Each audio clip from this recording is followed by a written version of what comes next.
యేసుక్రీస్తు నామమున ప్రేమ వందనాలు.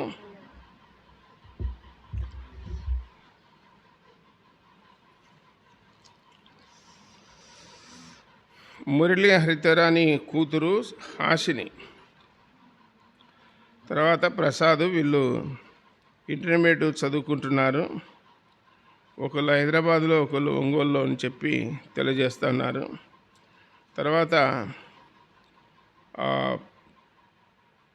ప్రశాంతి కూతురు వైష్ణవి, వీళ్ళంతా ఇంటర్మీడియట్ పాస్ అయినారు.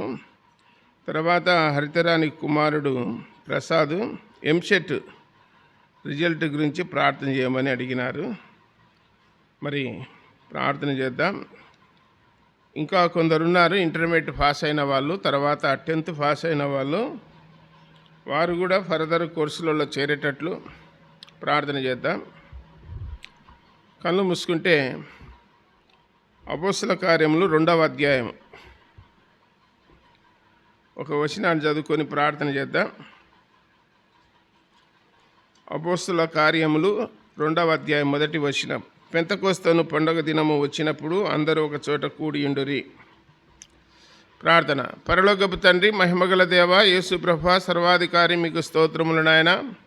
మమ్మల్ని ప్రేమించి సజీవులుగా ఉంచి ప్రభుదినాన్ని దయచేసినందుకు స్తోత్రాలు. ఆత్మతో సత్యంతో ఆరాధించే భాగ్యం ఇచ్చారు, మీకు స్తోత్రములు. మీ ప్రజలు మిమ్మల్ని ప్రేమించి ఇచ్చిన కానుకలను దీవించి ఆశీర్వదించండి. సంఘం యొక్క క్షేమాభివృద్ధి కొరకు, రాజ్యవ్యాప్తి కొరకు వాడబడటకు దయచూపమని ప్రార్థన చేయుచున్నాం. దేవా స్తోత్రములు, పరిశుద్ధుడా స్తోత్రాలు నాయన. మరి హరితరాని కుమారుడు మరి ప్రసాద్ కోసము, ఆశిని కోసం ప్రార్థన చేస్తున్నాం. అలాగే ప్రశాంతి కుమార్తె వైష్ణవి కోసం ప్రార్థన చేయించున్నాం. వారు ఫర్దర్ కోర్సుల్లో చేరబోతుండగా హైదరాబాద్, ఒంగోలు. జీవము గల దేవ, మీ సన్నిధి తోడుగా ఉంచి చదువుల్లో తోడుగా ఉండి సహాయం చేయండి. చక్కగా చదువుకొని పాస్ అయి వారు నాయన మీ నామ ఘనత కొరకు జీవించినట్లు దయచూపమని ప్రార్థన చేస్తున్నాం. మరి ప్రసాద్ నాయన ఎంసెట్ రిజల్ట్ కోసం ఎదురు చూస్తున్నారు. మంచి ర్యాంక్ రాగలకు కూడా దయచూపమని ప్రార్థన చేస్తున్నాం. స్థానిక సంఘంలో అనారోగ్యంగా ఉన్న మా ప్రియులను దర్శించి స్వస్థపరచండి. కొద్ది నిమిషాలు సమయం ఉంటుండగా జీవము గల మీ మాటలు వినాలని ఆశతోన్నాము. చదువుకున్న వాక్య భాగాన్ని దీవించి ఆశీర్వదించి మాకు పంచిపెడుదురని, మాకందరికీ వినే చెవి, గ్రహించే మనసు దయచేదురని ప్రియరక్షకుడైన యేసుక్రీస్తు వారి ఘనమైన నామమున ప్రార్థించి దీనులమై వేడుకొనుచున్నాము తండ్రి. ఆమేన్. ఈ దినము అపోస్తల కార్యములు 2వ అధ్యాయం. నిన్నటి దినము 1వ అధ్యాయాన్ని గురించి తెలియజేసినాను. నేను ఎప్పుడొచ్చినా కానీ ఇంకా ఈ అపోస్తల కార్యములు మొత్తం 28 అధ్యాయాలు ఉన్నాయి. వచ్చినప్పుడంతా ఒక్కొక్క అధ్యాయాన్ని డిస్కషన్ చేసి అందులో ఉన్న సత్యాలను మనము బయటికి తీసి వెలుపలికి తీసి ఆ ప్రకారం నడుచుకోవాలని చెప్పి ప్రభుని బట్టి ప్రేమతో తెలియజేస్తున్నాను. మరి అపోస్తల కార్యములు రాసినది అన్యుడైనటువంటి లూకా, వైద్యుడైనటువంటి లూకా అపోస్తల కార్యాలు రాశాడు. ఇది బహుశా క్రీస్తు శకం 58లో ఉండవచ్చు. ఎందుకంటే ఈ లూకా దైవజనుడు పౌలుతో పాటు తిరిగినవాడు, ఆయనతో పాటు ఉన్నవాడు కాబట్టి అన్ని వివరంగా రాసినాడు. ఈ లూకా అన్నట్టయినే లూకా సువార్త రాసినాడు, అపోస్తల కార్యాలు రాసినాడు. ఇవి చరిత్ర పుస్తకాలు. బైబిల్లో 40 మంది బైబిల్ను రాశారు. 66 పుస్తకాలు 40 మంది రాసినారు. అయితే 40 మందిలో 38 మంది యూదులు రాసినారు. 2 పుస్తకాలు మాత్రమే అన్యుడైన లూకా రాసినాడు. అందులో 66 పుస్తకాలు కదా, 66లో 64 యూదులు రాసినారు. 2 పుస్తకాలు మాత్రము అన్యుడు రాసినాడు. సరే, 2వ అధ్యాయంలో పెంతెకొస్తు అను పండుగ దినము వచ్చినప్పుడు అందరూ ఒకే చోట కూడియుండిరి. అప్పుడు వేగముగా వీచు బలమైన గాలి వంటి ఒక ధ్వని ఆకాశం నుండి అకస్మాత్తుగా వారు కూర్చుండి ఉన్న ఇల్లంతయు నిండెను అని రాయబడి ఉన్నది. పెంతెకొస్తు అనే దినాన్ని ఎట్లా లెక్కిస్తారంటే, దినాన్ని యేసు ప్రభు సమాధిలో నుండి లేచిన తర్వాత 40 రోజులు భూమి మీద ఉన్నాడు, 11 సార్లు ప్రత్యక్షమైనాడు అన్న సత్యం రాయబడింది. ఇప్పుడు యేసు ప్రభు సమాధి నుండి లేచినాక 40 రోజులు భూమి మీద ఉన్నాడు. భూమి మీద ఉన్న పరలోకానికి పోయినాడు 40 రోజులు. తర్వాత 10 రోజులకల్లా పరిశుద్ధాత్మ దేవుడు దిగొచ్చినాడు. వాళ్ళంతా మేడగదిలో 120 మంది సహోదరులు కూడుకొని ఉన్నారు. వారు ఏక మనసుతో ఏక తాత్పర్యంతో ప్రార్థన చేస్తూ ఉన్నారు. ఆ సమయంలో పరిశుద్ధాత్మ దేవుడు దిగొచ్చినాడని చెప్పి రాయబడింది. 40 ప్లస్ ఒక 10 అంటే సమాధి నుండి లేచినానంటే లెక్కేసుకోవాలని. 40 ప్లస్ ఒక 10 ఎంత? 50. పెంతెకోస్తు అంటే 50వ రోజు అని.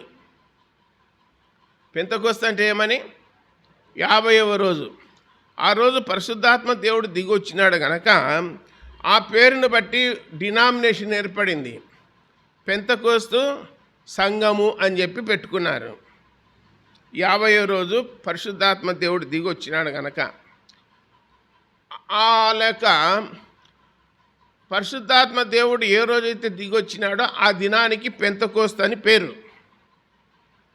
పెంతెకోస్తు అని పేరు.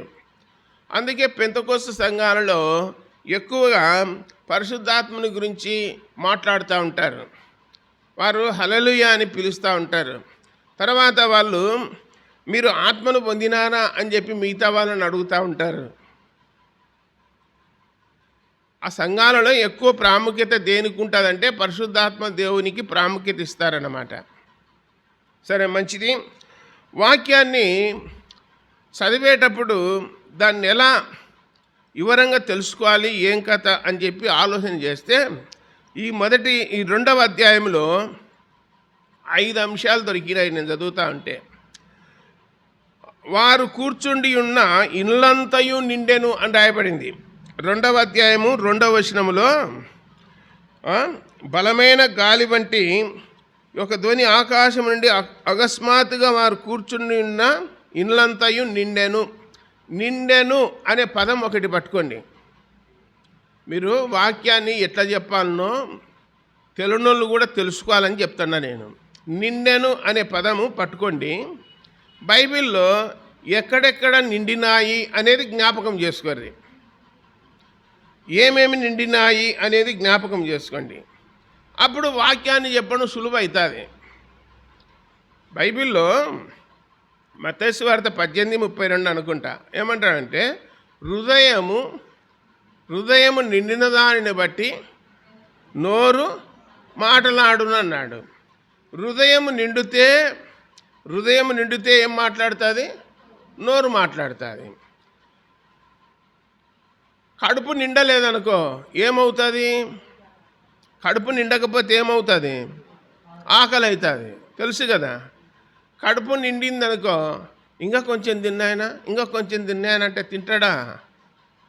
చాలా మస్తుగా అయింది, ఇంకా అవసరం లేదు, నిండిపోయింది అని చెప్తారు.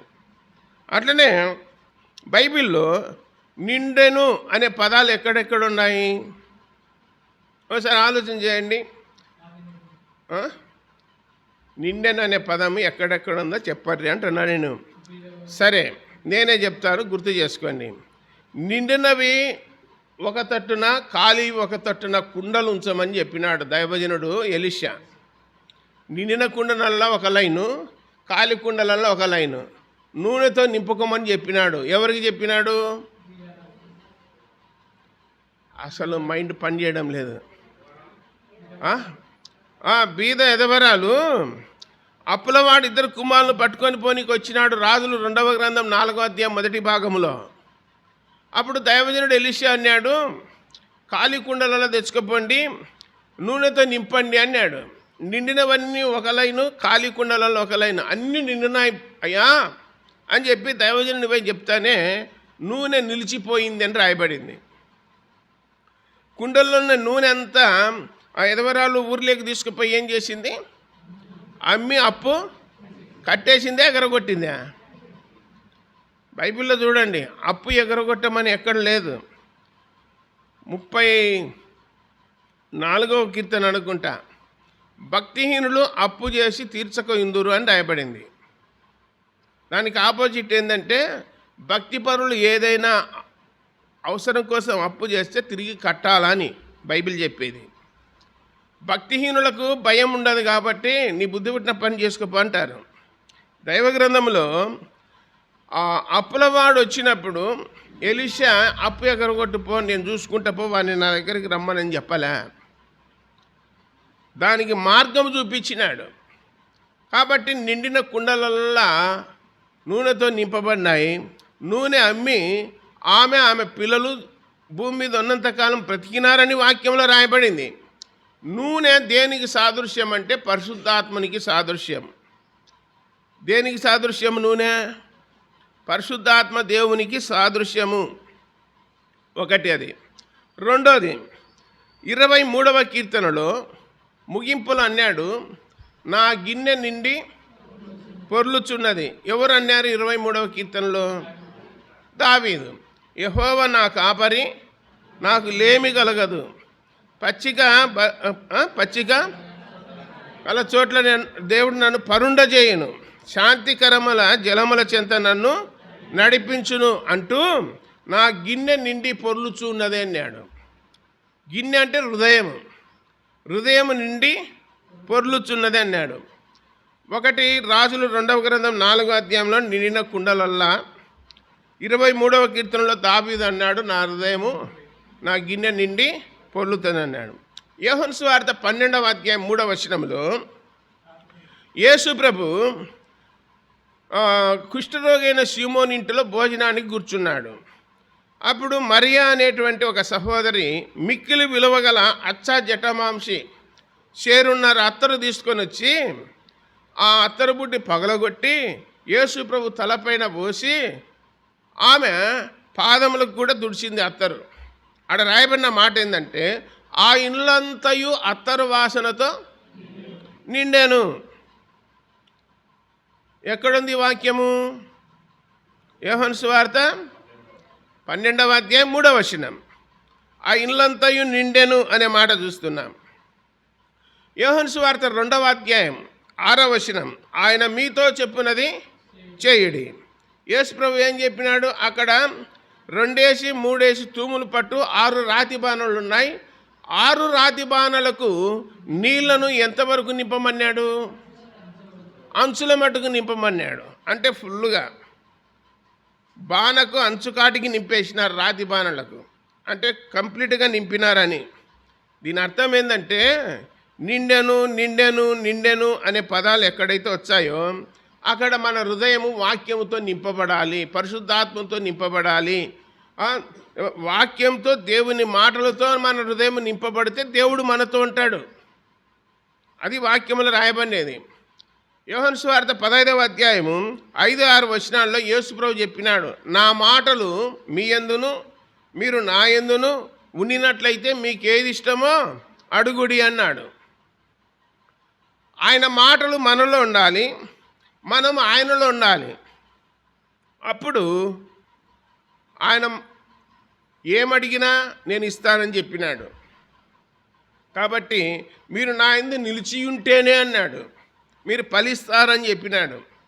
ఇప్పుడు ఒక ఎగ్జాంపుల్ చెప్పినాను, నిండెను అనే దానికి కొన్ని పదాలు చెప్పినాను. ఇంకా ఉన్నాయి. రాజుల గ్రంథంలో 1వ గ్రంథంలో 7, 8 అధ్యాయాల్లో సొలొమోను ప్రార్థన చేసినాడు. మందిరం కంప్లీట్ అయినాక, ప్రతిష్ఠించినాక దాదాపు 1,00,000 గొర్రె పిల్లలు, పొట్టేళ్లను 1,00,000 పైగానే బలులు అర్పించినారు. అప్పుడు ఆ మందిరము యెహోవా మహిమతో నిండెను అని రాయబడింది. మందిరము దేవునితో నింపబడింది, యెహోవా మహిమతో నింపబడెను. ఆ మహిమకు పెట్టిన పేరే షెకీనా అని రాయబడింది. షెకీనా అంటారు. దేవుని మహిమకు ఉన్న పేరు ఏం పేరు అంటే షెకీనా అంటారు. ఆ షెకీనా అనే పేరు మీద ఒక మందిరం పెట్టుకున్నాడు మహానంద ఇమ్మానుయేలు, షెకీనా ప్రార్థనా మందిరం అని. కాబట్టి నిండెను అనే పదాలను గురించి కొన్ని చెప్పినాను. తర్వాత ఇంకొక వాక్యం ఏంటంటే 5వ వచనం, ఆ కాలమున ఆకాశం క్రింద నుండి ప్రతి జనములో నుండి వచ్చిన భక్తిగల యూదులు యెరూషలేములో కాపురం ఉండిరి. ఎవరున్నారు యెరూషలేములో? భక్తి లేని వాళ్ళ, భక్తి గల వాళ్ళ? మందిరానికి వచ్చేది భక్తి లేని వాళ్ళ, భక్తి గల వాళ్ళ? భక్తి గల వాళ్ళు మందిరానికి వచ్చారు, భక్తి లేని వాళ్ళు లోకములు ఉంటారు. కాబట్టి భక్తి గలవారు యూదులు యెరూషలేములో కాపురం ఉండిరి, భక్తి గల యూదులు అని రాయబడింది. బైబిల్లో భక్తి కలిగిన వాళ్ళు ఎంతమంది ఉన్నారు? చాలామంది ఉన్నారు కదా. ఊజు దేశమందు యోబు అని ఒక మనుషుడు ఉండెను. అతడు యథార్థవంతుడు, దేవుని యందు భక్తి గలవాడై ఉండెను. అపోస్తల కార్యములు 9వ అధ్యాయంలో 12, 13 వచనాలు అనుకుంటా, దమస్కు పట్టణములో అననీయ అనేటువంటి మంచి పేరు కలిగినటువంటి భక్తిపరుడు అననీయాను ఒకడు ఉండెను అని రాయబడింది. అలాగే అపోస్తల కార్యములు 10వ అధ్యాయంలో ఇటలీ పటాలములో కైసరయ్యలో కొర్నేలి అనేటువంటి శతాధిపతి తన ఇంటి వారందరితో కూడా భక్తి గలవాడై ఉండెను అని రాయబడింది. భక్తి గలవారు, భక్తి లేనివారు. భక్తి గలవారు, భక్తి లేనివారు. యాకోబు పత్రికలు అంటాడు, భక్తిలో రకాలు చెప్పినాడు. నిష్కలంకమైన భక్తి ఏదనగా చూస్తారా? యాకోబు పత్రిక 1వ అధ్యాయము 26వ వచనం, 27లో 26లో, ఎవడైనను నోటికి కళ్ళెము పెట్టుకొనక తన హృదయమును మోసపరుచుకొనుచు భక్తి గలవాడనని అనుకుని నిండల వాని భక్తి వ్యర్థమే. నోటికి అదుపు లేకుండా మాట్లాడేవాడు భక్తిపరుడు కాదు అని రాయబడింది. రెండోది, తండ్రి అయిన దేవుని ఎదుట పవిత్రమును నిష్కలంకమైన భక్తి ఏదనగా దిక్కులేని పిల్లలను ఎదవరాండను వారి ఇబ్బందులు పరామర్శించుటయు ఇహలోక మాలిన్యము తనకంటకుండా తను తాను కాపాడుకొనుటయే అన్నాడు. నిష్కలంకమైన భక్తి, పవిత్రమైన భక్తి అన్నాడు. పవిత్రమైన భక్తి, నిష్కలంకమైన భక్తి అనగా అని చెప్పి దిక్కులేని పిల్లలను వెదవరాండను వారి ఇబ్బందిలో పరామర్శించటై ఇహలోక మాలిన్యము తనకంటకుండా తను తాను కాపాడుకొనుటయే నిష్కలంకమైన భక్తి, పవిత్రమైన భక్తి అన్నాడు. ఆ నిష్కలంకమైన భక్తి, పవిత్రమైన భక్తి ఉండాలంటే 2 క్రియలు చేయమన్నాడు. దిక్కులేని పిల్లలను దగ్గరికి చేరదీయండి. ఏ నిస్సహాయ స్థితిలో ఉన్న ఎదవరాన్లు, పొలాలుండి ఇండ్లుండి నిన్న ఎదవరాన్ల గురించి కాదు రాయబడినది. ఏ దిక్కు దివానం లేని ఎదవరాన్లు, వాళ్ళకి ఎవరు ఉండరు, బంధుత్వం ఉండదు, రిలేషన్ ఉండదు, ఏముండదు. అలాంటి వారికి సహాయం చేయండి అని చెప్పినాడు. కుమారులు, కోడళ్ళు, కుమార్తెలు కలిగిన వాళ్ళ గురించి కాదు ఇక్కడ రాయబడినది. నిస్సహాయ స్థితిలో ఏ దిక్కు లేని వారికి సహాయం చేయండి అని చెప్పి గ్రంథంలో రాయబడి ఉన్నది. తర్వాత ఈ తిమోతికి రాసిన పత్రికలో ఓసారి మొదటి పత్రిక 5వ అధ్యాయము 2వ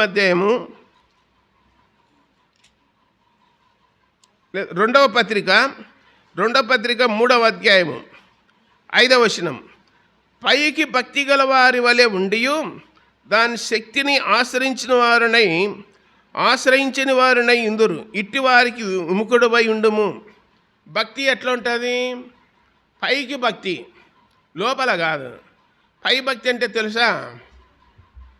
పై భక్తి అంటే ఏందో తెలుసా మీకు? తెలియదా?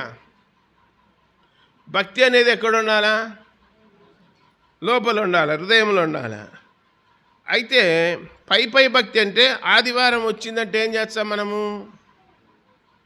ఆదివారం వచ్చిందంటే మందిరానికి వచ్చాం, మనకు బాగా తెలుసు. తర్వాత పై భక్తి అన్నప్పుడు మనిషి ఎదురైనప్పుడు వందనాలు పెట్టి ఈపు మళ్ళించనేడు పనికి మాలినోడు అన్నారనుకో, దాన్ని ఏ భక్తి అంటారు? పై భక్తి. అది ఒరిజినల్ భక్తి కాదు, పై భక్తి. అలా ఉండకూడదు. కాబట్టి పైకి భక్తి గలవారు ఇద్దరు రామ్నాథ్ థియేటర్కి సినిమాకు పోయినారు చాబోలు. ఏ భక్తి కలిగిన వాళ్ళు? పై భక్తి కలిగిన వాళ్ళు. ఇంటర్వెల్ విశ్రాంతి ఇచ్చినాక థమ్సప్ కొనుక్కున్నారు ఇద్దరు. ఒకరి మొక్కలు చూసుకొని థమ్సప్ సీసాలు పక్కకు పెట్టి వందనాలు బ్రదర్ అంటుకుంటున్నారంట. ఎక్కడ? సినిమాల్లో కొంచెమన్నా సిగ్గుంది వాళ్ళకు? ఏమీ లేదు.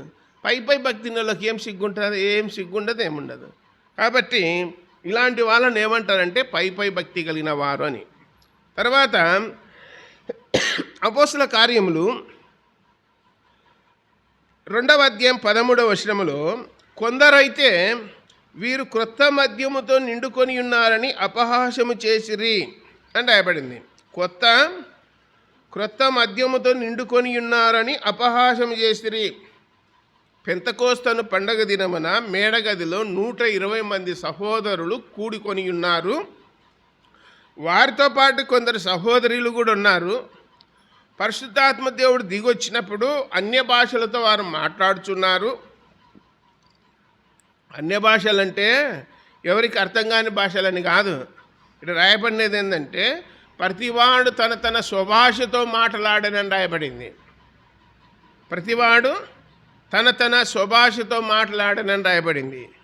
వీరు ఈ విధంగా ఎవరి కొద్ది వాళ్ళు మాట్లాడుకుంటా ఉంటే పక్కనున్న వాళ్ళు వచ్చి వీళ్ళు క్రొత్త మద్యం తాగినట్లున్నారు అని చెప్పి అపహారం చేస్తున్నారు. ఇలాంటి ఎగ్జాంపుల్ బైబిల్లో ఎక్కడుంది? సహోదరులు చెప్పొచ్చు, సులువుగా చెప్పొచ్చు. క్లూ చెప్పాలా మీకు? నువ్వు ఎందాక మత్తురాలవై ఉందువు, నీవు ఎందాక మత్తురాలవై ఉందువు అన్నాడు ఒక దైవజనుడు. హన్నా, ఏలి అనేటువంటి దైవజనుడు 98 సంవత్సరాలు. ఆ వయసులో ఉన్నటువంటి ఆయన హన్నా ప్రార్థన చేస్తూ ఉంది. తన హృదయాన్ని దేవుని సన్నిధిలో కుమ్మరిస్తూ ఉంది. అప్పుడు ఆమె పెదవులు మాత్రం కదులుతున్నాయి కానీ ఆమె స్వరము వినబడలేదు. పెదవులు కదులుతున్నాయి కానీ స్వరము వినబడలేదు. అప్పుడు ఏలి అన్నాడు, ఎందాక మత్తురాలవై ఉందువు అన్నాడు. అయ్యా, ఆ మాట అనొద్దు. నీ దాసురాలైన నేను నా హృదయము అంతా దేవుని సన్నిధిలో కుమ్మరించుకొనుచున్నాను.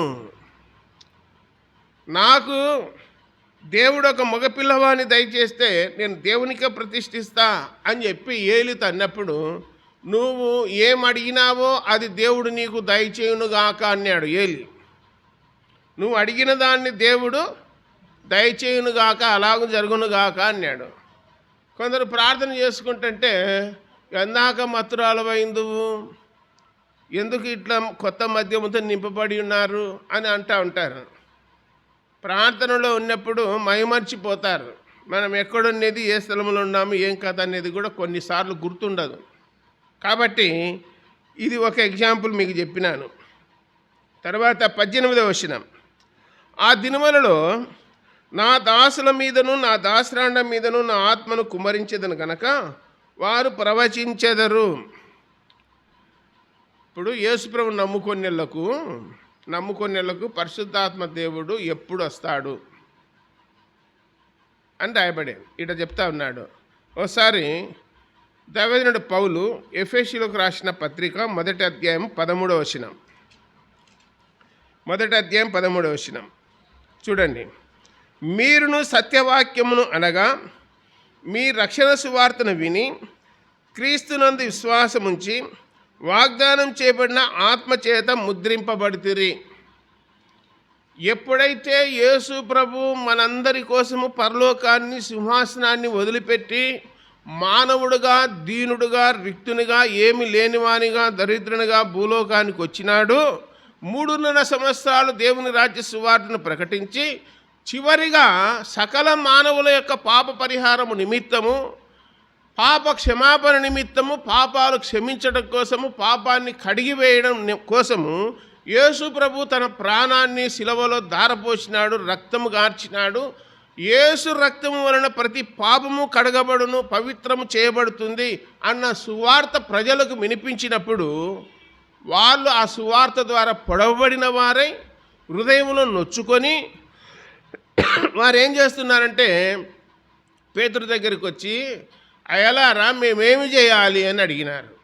మేమేమి చేయాలి అంటే ప్రభు అయిన యేసుక్రీస్తునందు విశ్వాసం ఉంచాలని చెప్పినాడు పేతురు కూడా.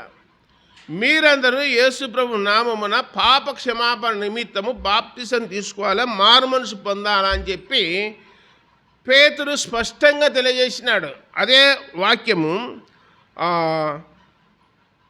37వ వచనం, 2వ అధ్యాయం 37వ వచనం, వారు ఈ మాట విని హృదయంలో నొచ్చుకొని, సహోదరులారా మేమేమి చేతుమని పేతురును కడమ అపోస్తులను అడగగా, పేతురు, మీరు మారు మనసు పొంది పాప క్షమాపణ నిమిత్తం ప్రతివాడు యేసుక్రీస్తు నామమున బాప్తిసం పొందుడి, అప్పుడు మీరు పరిశుద్ధాత్మను వరము పొందుదురు. అండర్లైన్ చేసుకోండి. అపోస్తుల కార్యములు 2వ అధ్యాయం 37వ వచనం. ఎప్పుడైతే యేసుక్రీస్తు నామమున బాప్తిసం పొందుతామో అప్పుడే ఏం పొందుతాము? పరిశుద్ధాత్మ అనే వరమును పొందుదురు అన్నాడు. ఎఫెసీయులకు రాసిన పత్రిక 1వ అధ్యాయం 13వ వచనములో ఆత్మచేత ముద్రింపబడుతురి అని రాయబడింది. ఆత్మచేత ముద్రింపబడుతురి అని చెప్పి ఇక్కడ రాయబడి ఉన్నది. ఇదే వాక్యము కొరింథీయులకు రాసిన మొదటి పత్రిక 3వ అధ్యాయము 11వ వచనంలో కూడా రాయబడి ఉన్నది. కొరింథీయులకు రాసిన పత్రిక 3వ అధ్యాయము 11వ వచనం.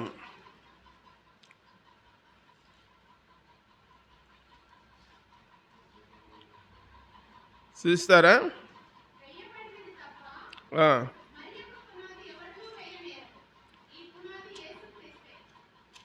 చాలు. ఇక్కడ 3వ అధ్యాయము 11వ వచనంలో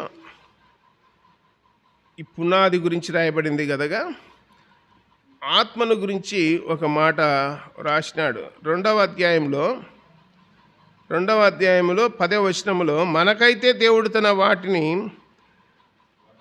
తన ఆత్మ వలన బయలుపరిచి ఉన్నాడు, ఆ ఆత్మ అన్నిటినీ దేవుని మర్మములను కూడా పరిశోధించుచున్నాడు అని చెప్పి 3వ అధ్యాయం 16వ వచనం. 3వ అధ్యాయం దేవుని ఆత్మ మీలో నివసించుచున్నాడని మీరు ఎరగరా అని రాయబడింది. ఇప్పుడు చివరి దినాలలో పరిశుద్ధాత్మ దేవుడు కుమ్మరింపబడతాడు అని చెప్పి యోవేలు గ్రంథంలో రాయబడినటువంటి ఆ వాక్యాలను పేతురు నోరు తెరిచి యేసుప్రభు సువార్త చెప్పినాడని చెప్పి లేఖనాల్లో చూస్తున్నాం. తర్వాత ఇప్పుడు ఏమేమి చెప్పినా, నిండెను అనే దానికి కొన్ని చెప్పినాను ఎగ్జాంపుల్స్. తర్వాత భక్తి గలవారు అనే దానికి కూడా కొన్ని ఎగ్జాంపుల్ చెప్పినాను. తర్వాత 13వ వచనంలో ఒక ఎగ్జాంపుల్ చెప్పిన హన్నా గురించి, ప్రార్థన చేసేటువంటి వాళ్ళ గురించి. ఇప్పుడు పరిశుద్ధాత్మను గురించి ఇక్కడ రాయబడి ఉన్నది. తర్వాత రోమపత్రిక 8వ అధ్యాయం చూడండి. రోమపత్రిక 8వ అధ్యాయం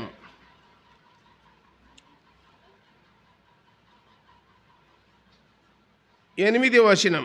కాగా శరీర స్వభావము గలవారు దేవుని సంతోషపరచనేరరు, దేవుని ఆత్మ మీలో నివసించి ఉన్న ఎడల మీరు ఆత్మ స్వభావము గలవారే కానీ శరీర స్వభావము గలవారు కారు. ఎవడైనను క్రీస్తు ఆత్మ లేనివాడైతే వాడు ఆయన వాడు కాడు.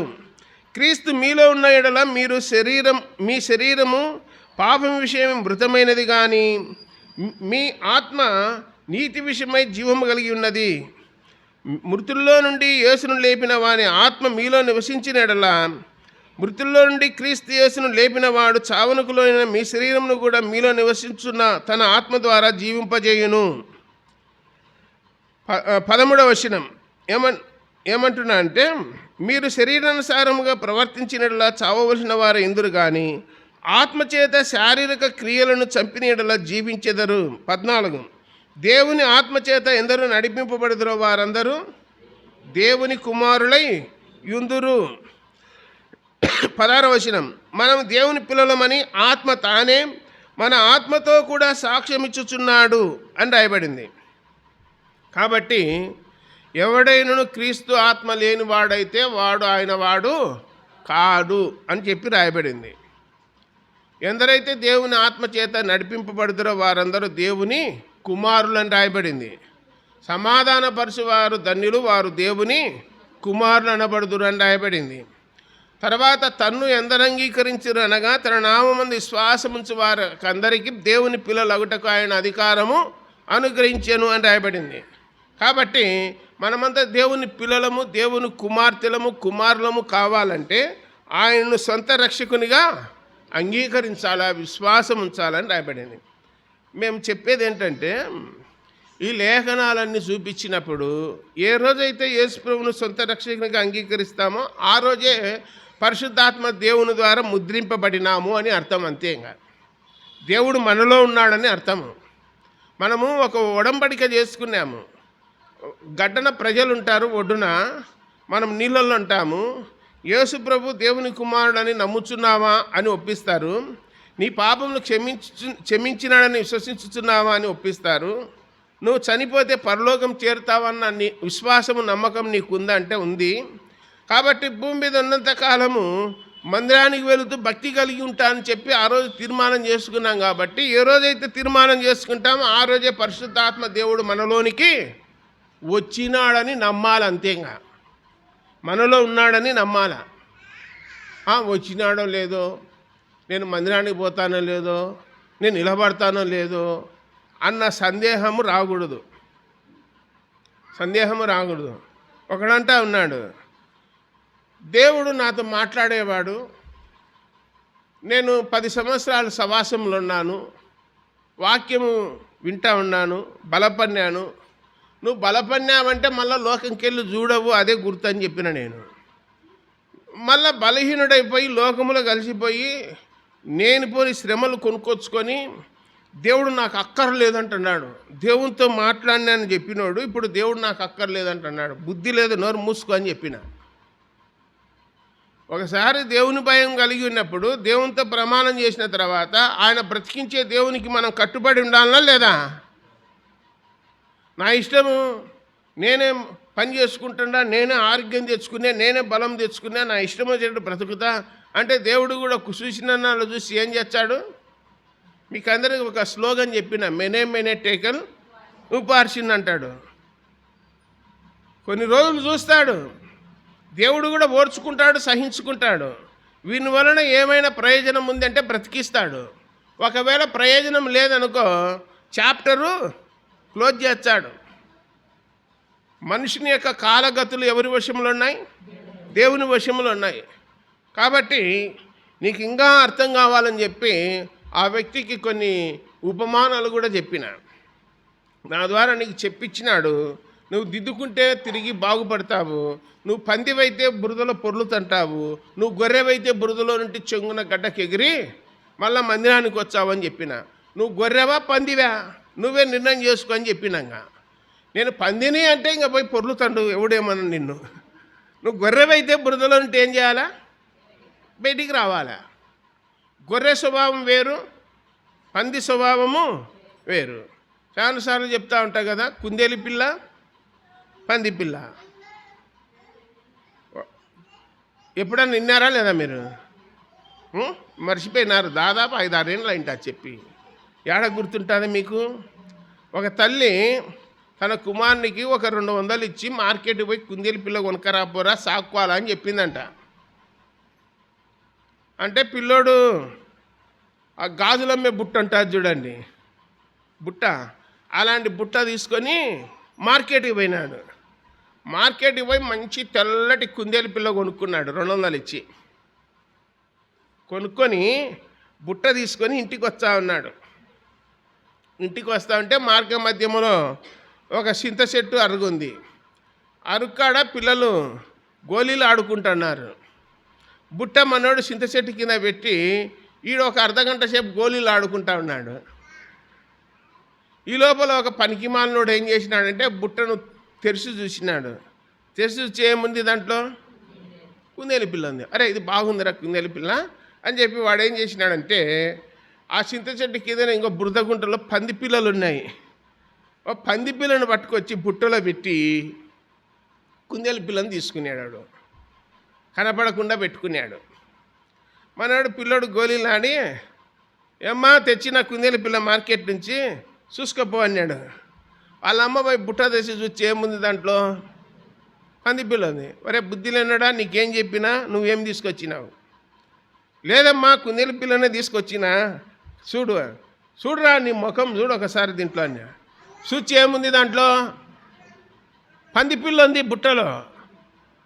మరే ఎంత పని జరిగింది అని చెప్పి మనవాడు మళ్ళా బుట్ట తీసుకొని మళ్ళీ చింత చెట్టు కాటికి వచ్చినాడు అరుగు దగ్గరికి. వచ్చి బుట్ట పెట్టి మళ్ళీ మార్కెట్కి పోకుండా మళ్ళీ గోళీలు ఆడుతూ ఉన్నాడు వాడు. ఈ లోపల ఏం చేసినా అంటే బుట్టలో పంది పిల్ల తీసి మళ్ళీ కుందేలు పిల్ల పెట్టినాడు పక్కనున్నాడు.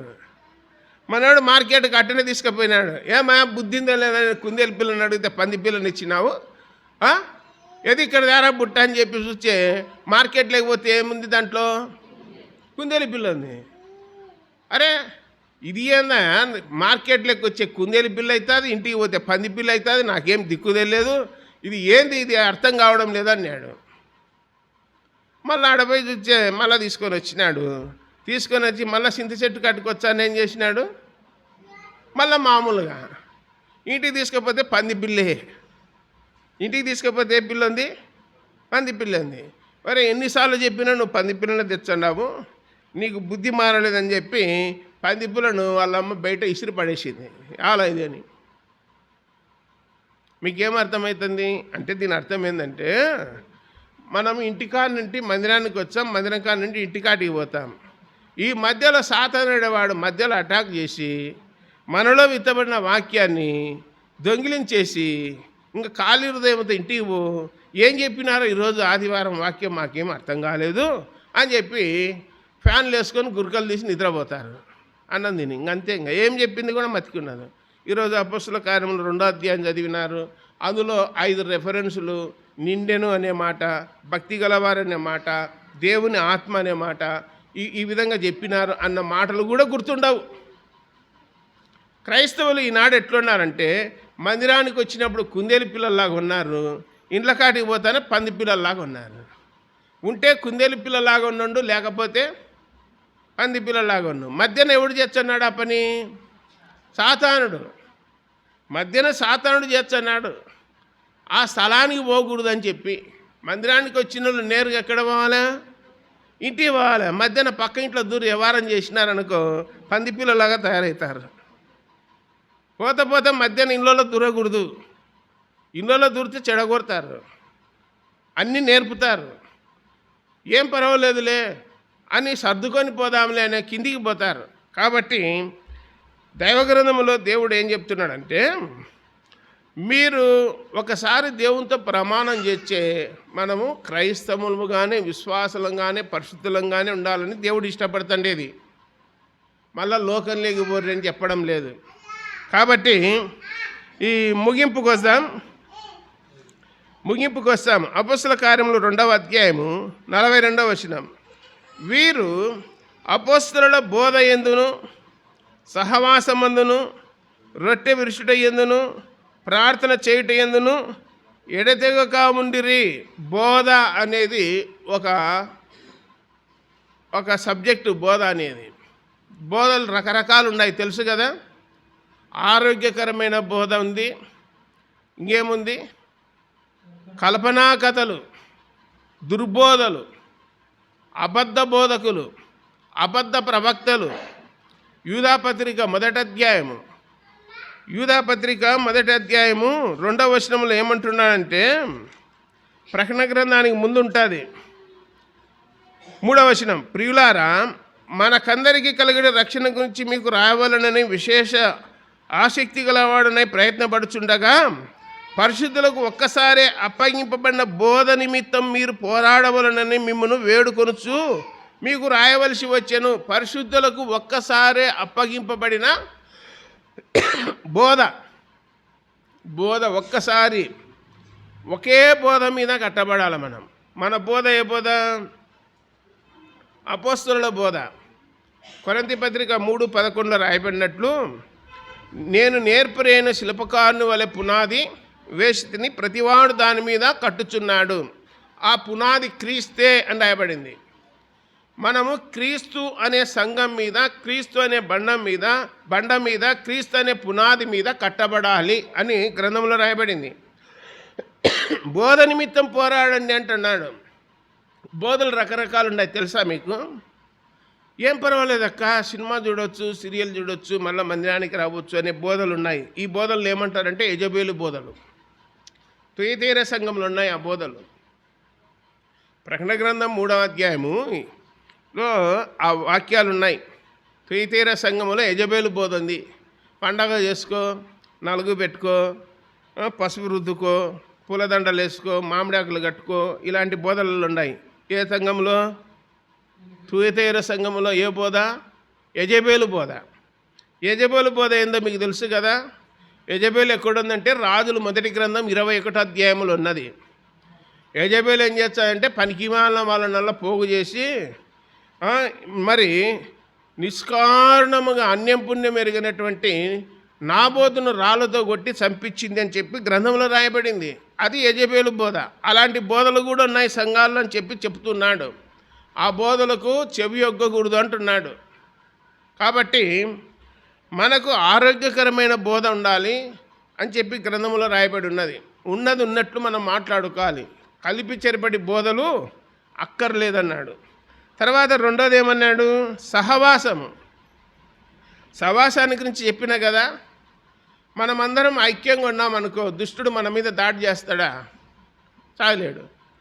చేయలేడు. అదే ఒక్కరం సింగల్ పోయి ఆడున్నామనుకో, దుష్టుడు ఏం చేస్తాడు? అటాక్ గుంపులో ఉన్నప్పుడు ఎవడేం చేయలేడు. అడవిలో పెద్ద పెద్ద సింహాలు ఉంటాయి, పెద్ద మందలు ఉంటాయి, బర్రెలు. అడవి దున్నలు, బర్రెలు మందలు ఉంటాయి. మంద ఉన్నప్పుడు సింహము దాడి చేయలేదు. మందలో నుంచి ఏదన్నా పక్కకు పోయినప్పుడు సింహం ఏం చేస్తుంది? దాడి చేస్తుంది. మీకు ఇంకా అర్థం కాని ఎగ్జాంపుల్ ఏంటంటే, పొయ్యిలో 4-5 కట్టెలు ఉంటాయి. 4-5 కట్టెలు మండుతూ ఉన్నప్పుడు మంట ఎట్లుంటుంది? సమృద్ధిగా ఉంటుంది పొయ్యిలో మంట. ఒక కట్టెను తీసి పక్కన పెట్టామనుకో, మండుతుంది. అది ఎందుకు మండదు? పొయ్యిలో లేదు కాబట్టి మండదు, ఆరిపోయి పొగొచ్చాది.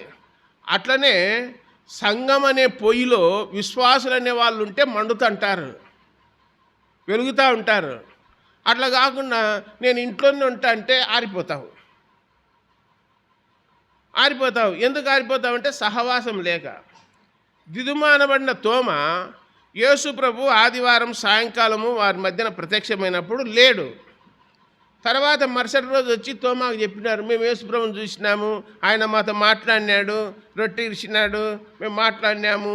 అది అంటే మీరంతా చెప్పేది అబద్ధము అన్నాడు. నేను నా కళ్ళతో చూడాలా, నా చేయి పెట్టి ఆయన గాయాల్లో చూడాలా అని వాళ్ళతో అన్నాడు. వాళ్ళతో మాట్లాడే మాటలు యేసు ప్రభువుకు తెలుసా తెలియదా? తెలుసు. కాబట్టి మళ్ళీ 8 దినాలకు ఆదివారం కూడుకొని ఉంటే తోమ వచ్చినాడు. తోమ దగ్గరికి రా అన్నాడు. ఇదిగో పాదాలకు వెళ్ళి చూడు, చేతులకు వెళ్ళి చూడు, ప్రక్కలో చూడు, చేయి పెట్టి చూచురా అని పిలిచినాడు. నా ప్రభువా, నా దేవా అన్నాడు తోమ. కాబట్టి నేను చూచే నమ్ముతా, చూడకపోతే నమ్మను అన్నప్పుడు చూసి నమ్ముదురా అని చెప్పినాడు. గ్రంథంలో చూస్తూ ఉన్నాము. ఎందుకు అలా నమ్మకుండా ఉండడానికి కారణం ఏంటి? సహవాసములో లేడు. యేసు ప్రభు వచ్చినప్పుడు లేడు. మీరంతా వచ్చినారు. ఈరోజు జూన్ 1 ఆదివారము మందిరానికి వచ్చినారు. ఈరోజు ఏం వాక్యం చెప్పినారంటే అపోస్తల కార్యములు 2వ అధ్యాయంలో చెప్పినారు. ఒక 4-5 పదాలు ఎగ్జాంపుల్స్ చెప్పి దాని గురించి వివరణ ఇచ్చినారు. ఇది వాక్యము అని ఎవరికన్నా చెప్పాలా? మీరు విన్నవాళ్ళు మాకేంది లేదు, ఏమైందో ఏమో, పోయినాము వచ్చినామంటే ఏం ప్రయోజనము ఉండదు. సహవాసం అనేది చాలా ప్రాముఖ్యము. పిల్లలకు చదువు రావాలంటే ఎక్కడికి పంపాలి? స్కూలుకు పంపాలా? దేవుని నమ్ముకునేళ్ళకు భయము భక్తి రావాలంటే ఎక్కడికి రావాలి? మందిరానికి రావాలి. పని చేసుకునేటోళ్ళకు పనులు ఉండాలంటే ఎక్కడ పోవాలా? పనులు చేసుకునేటోళ్ళు పొలాలలోకి, కూలి పనికి పోయేటోళ్ళంతా ఎక్కడ పోతారు? పొలాలలోకే కదా. పొలాలలో ఏ పనులు లేవనుకో, ఇంటికాడ ఉంటారా? విచారణ చేస్తారు. ఏ ఊర్లో ఉన్నాయి పనులు, ఏ ఊర్లోనైనా ఉన్నాయా? ఒకసారి పెళ్లి పత్రిక నీకు యానూరుకు పోయింటే మొత్తం గుంటూరు పోయినారు. ఏమయ్యా ఏం చేయబోయినారంటే బుడలకట్ట పీకనికి పోయినారంట. అక్కడ మనిషికి 300-400 ఇచ్చారంట కూలి, మధ్యాహ్నం దాకానే పీకనికి పోతే. ఇక్కడ పనులు లేవు కదా, అందుకని పనులకి వెళ్ళిపోయినారు. అట్లాంటి దాంట్లోకి పోతాం కానీ మందిరానికి వచ్చి సహవాసం చేస్తామనేది ఆలోచన ఉండదు. ఇంకా లాస్ట్లో ఏముంది? ప్రార్థన చేయుట యందును రొట్టె విరుచుట యందును ఎడతెగగా ఉండిరి అని రాయబడింది. ఇవి నమ్ముకున్న వాళ్ళకి ఈ 4 ప్రాముఖ్యమైనవి. ఇవి స్తంభాలు లాంటివి అని చెప్పినాడు. ఈ 4 స్తంభాలు లాంటివి విశ్వాసులకు ప్రార్థన ఉండాలా, ఆదివారం రొట్టె విరుచుట ఉండాలా, బోధ ఉండాలా, సహవాసం ఉండాలని చెప్పి తెలియజేసినాడు. 47వ వచనం, ఆనందంతోనూ నిష్కపటమైన హృదయముతోనూ ఆహారము పుచ్చుకొనుచుండిరి, మరియు ప్రభు రక్షణ పొందుచున్న వారిని అనుదినము వారితో చేర్చుచూ ఉండెను అని రాయబడింది. చేర్చుచూ ఉండేనంటే తోలుకొని పోతుండిరి అని ఉందా? వచ్చిన వాళ్ళని బయటికి తోలుకొని పోతుండిరి అని రాయబడిందా? లేదు. మందిరానికి ప్రతిరోజు వచ్చాని ఉండాలంట. ఎవరు? జనాలు. ఈ విధంగా సంఘము క్షేమాభివృద్ధి నొందుచూ ఉండెను అనే కాడ క్షేమాభివృద్ధి అనే కాడ ఏమనుందంటే కట్టబడుచూ ఉండెను అని రాయబడింది. కాబట్టి అపోస్తల కార్యములు 2వ అధ్యాయం ఇంతటితో అయిపోయింది. కొన్ని విషయాలు మాత్రమే మీకు చెప్పినాను. దేవుడి తలంపులన్నింటినీ మనందరి కొరకు దీవించునుగాక. ప్రార్థన చేద్దాం. పరలోకపు తండ్రి, మహిమగల దేవ, యేసు ప్రభువా, సర్వాధికారి, మీ పాదములకు వేలాది స్తోత్రాలు, స్తుతులు, నమస్కారాలు చెల్లిస్తున్నాము నాయన. మమ్మల్ని అందరినీ ప్రేమించి సజీవులుగా ఉంచి దినాన్ని సమయాన్ని ఇచ్చినందుకు స్తోత్రాలు. మరి దినము అపోస్తల కార్యములు 2వ అధ్యాయం చదువుకున్నాం. పరిశుద్ధాత్మ దేవుడు దిగి వచ్చిన దినము, పెంతెకోస్తు పండగ దినము. ఆ రోజు నుంచి ఈ రోజు వరకు మా మధ్యన మీరు సంచారం చేస్తున్నారు, మమ్మల్ని నడిపిస్తున్నారు, మీ వాక్యం చేత నింపుతున్నారు. భయం భక్తి కలిగి ఉండడానికి, మీతో సహవాసం చేయడానికి, రొట్టె విరచడానికి, ప్రార్థన చేయడానికి మాకు మందిరాన్ని కూడా ఇచ్చినందుకు మీకు స్తోత్రాలు చెల్లిస్తున్నాం. జీవము గల దేవా, మీకు స్తోత్రములు. ప్రజలు చేరువచ్చారు, వాక్యం విన్నారు, వారు తిరిగి ఇళ్ళకి వెళ్తున్నారు. మీ కృప, మీ యొక్క కాపుదల, మీ దీవెన, ఆశీర్వాదం మారుతుంచండి. సాతాను క్రియలను లయపరచండి. ఎవరైనా అనారోగ్యంగా ఉంటే ముట్టి స్వస్థపరచండి. చిన్న అమ్మాయి ఐశ్వర్య కోసం ప్రార్థన చేస్తున్నాం నాయన. గాయపడి అస్వస్థతగా ఉన్నది, దయచూపండి, కనికరించండి. ప్రాణాపాయం నుంచి తప్పించినందుకు స్తోత్రాలు. మరి నాయన హాసిని కోసము, ప్రసాద్ కోసము, వైష్ణవి కోసము ప్రార్థన చేయించున్నాం. వారు చదువుల్లో ఉండగా మంచి జ్ఞానము, మంచి వివేకము దయచేయండి. చక్కగా చదువుకొని ఫాస్ట్ మీ నామాన్ని గణపరిచే కృప దయచేయమని ప్రార్థన చేయించున్నాం. అందరినీ దీవించి ఆశీర్వదించి ఆరోగ్యవంతులుగా ఉంచి మీరే సహాయం చేసి సమస్త ఘనత, మహిమ, ప్రభావాలు పొందుదరని ప్రియరక్షకుడైన యేసుక్రీస్తు వారి జీవము గల నామమున స్తోత్రములు చెల్లించి బతిమాలి దీనులమై వేడుకొనుచున్నాము తండ్రి. ఆమేన్. అందరికీ వందనాలమ్మా, వందనాలు.